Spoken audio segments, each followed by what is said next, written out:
Minus का 28 is equal to x. तो सबसे पहले क्या करना पड़ेगा, इसको स्टैंडर्ड फॉर्म में बनाना पड़ेगा, A X square plus B X plus C के फॉर्म में। इतना क्लियर है। तो हमें सारी चीज़ों को लेफ्ट साइड पे लाना है। तो ये आ जाएगा 15x² माइनस का x माइनस का 28 इज इक्वल टू 0। अब जाके हम बता सकते हैं कि यहाँ पर a की वैल्यू 15 आ गई, यहाँ पर b की वैल्यू कितनी आ जाएगी, माइनस का 1, और इस जगह पर c की वैल्यू कितनी आएगी, माइनस का 28। ये पार्ट क्लियर है। अब देखिए यहाँ पर हमें सबसे पहले क्या चीज़ निकालनी पड़ेगी, डिस्क्रिमिनेंट। पहले ये चेक करना पड़ेगा ये पॉजिटिव आ रहा है कि नहीं आ रहा है, ताकि रूट एग्जिस्ट करेगा या नहीं करेगा। इतना क्लियर है। तो डी अगर हम निकाल के देखें तो ये आ जाएगा b² माइनस का 4ac। b² मतलब माइनस का 1 का square minus 4 times of a कितना है 15, और c कितना दे रखा है माइनस का 28। 1 का स्क्वायर कितना आ जाएगा, ये आ जाएगा 1, और ये माइनस ऑफ माइनस कितना हो गया, प्लस हो गया। अब 4 इंटू 15 अगर हम करके देखें तो वो कितना आता है, ये आ जाएगा 60, 60 इंटू 28। अब 28 से अगर हम 60 को मल्टीप्लाई करें तो वो कितना आएगा, 1 प्लस यहाँ पर ये आ जाएगा 0, और ये 8 6 48, और ये 6 2 12 12, और 12 और यहाँ पर ये 4 कितना आ गया 16, 1680। तो ये आ जाएगा 1681। ये है डी की वैल्यू। इतना क्लियर है। अब देखिए यहाँ पे अगर हम कैलकुलेट करने जाएँ तो एक्स इज वैल्यू कितना था, वो था माइनस का B plus minus root over of D by 2 times of A. Minus का बी मतलब minus of -1 plus minus D कितना है, root over of 1681 by 2 times of A कितना है 15। अब माइनस ऑफ -1 कितना आ जाएगा, प्लस का 1 आ जाएगा, प्लस माइनस। अच्छा 1681 किसका रूट हो सकता है, एक बार चेक करके देखते हैं किसका रूट होता है कि नहीं होता है। देखिए 1600 अगर होता हमारे पास तो हम सीधा बोल देते कि इसका रूट कितना आता है, 40 आता है। तो इसका जो रूट होगा वो 40 से तो बड़ा ही होगा। तो एक काम करते हैं, सबसे पहले 41 देख लेते हैं। तो 41 का स्क्वायर करके देखेंगे तो 41 इंटू 41 ये कितना आ गया।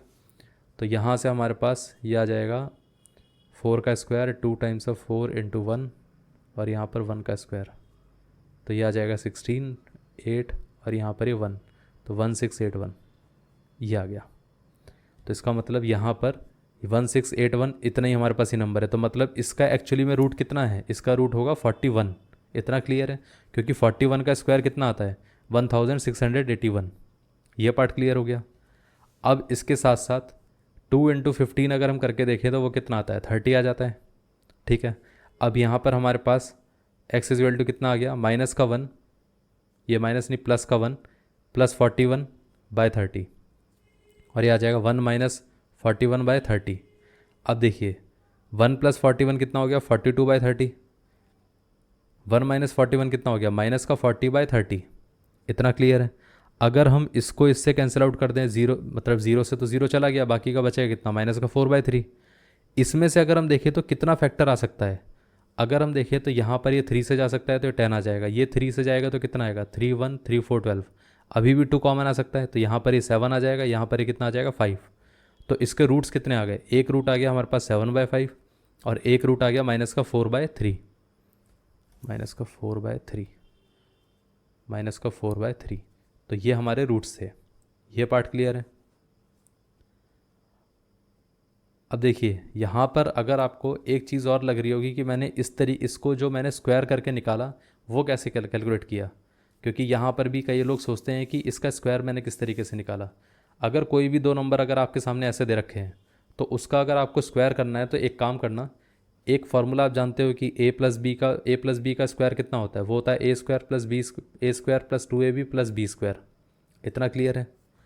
तो इसी चीज़ को ना यहाँ पर भी अप्लाई कर दो, इसको मान लो a, इसको मान लो b।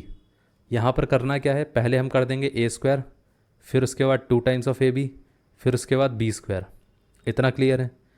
और यहाँ पर अगर हम देखें तो ये कितना आ जाएगा 2 का स्क्वायर, और ये कितना आ जाएगा 2 टाइम्स ऑफ 2 इंटू 8, और फिर यहाँ पर ये कितना आ जाएगा 8 का स्क्वायर। और ध्यान रखना ऑर्डर यही रहना चाहिए, ऐसा नहीं होना चाहिए कि a square plus B square plus 2ab हो जाएगा, ऐसा नहीं। a स्क्वायर फिर 2ab फिर b स्क्वायर, इसी ऑर्डर में रहना चाहिए।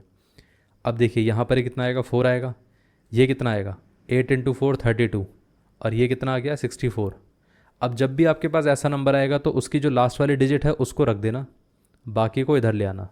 तो 32 प्लस 6 कितना हो गया 38। अब 38 भी बनेगा तो लास्ट डिजिट कितनी है 8 है, तो यहाँ पर ये 8 आ जाएगा, 3 इस तरफ चला जाएगा, तो 3 + 4 कितना हो गया 7 हो गया, 784। इस तरीके से भी किसी नंबर का स्क्वायर किया जा सकता है। इतना क्लियर है? यही वाला मेथड मैंने बस यहाँ पर अप्लाई कर दिया। 41 का स्क्वायर जब मेरे को निकालना था तो मैंने क्या किया, ए स्क्वायर फिर 2 times of A into B plus B square, ये कर दिया मैंने। यहाँ पर ये 16 आ गया, यहाँ पर ये कितना आ गया, 8 आ गया, यहाँ पर ये 1 आ गया। अब इसमें तो कोई और डबल डिजिट था ही नहीं, तो इसको हमने डायरेक्टली एज इट इज़ रख दिया। अगर डबल डिजिट होता तो हमें फिर ये सोचना पड़ता है कि एक डिजिट को हम इधर लेकर आएंगे, फिर उसके बाद एक डिजिट को इधर लेकर आएंगे, फिर कैलकुलेट करेंगे। यहाँ पर हमें ऐसा कुछ सोचना ही नहीं था। ये पार्ट क्लियर हो गया।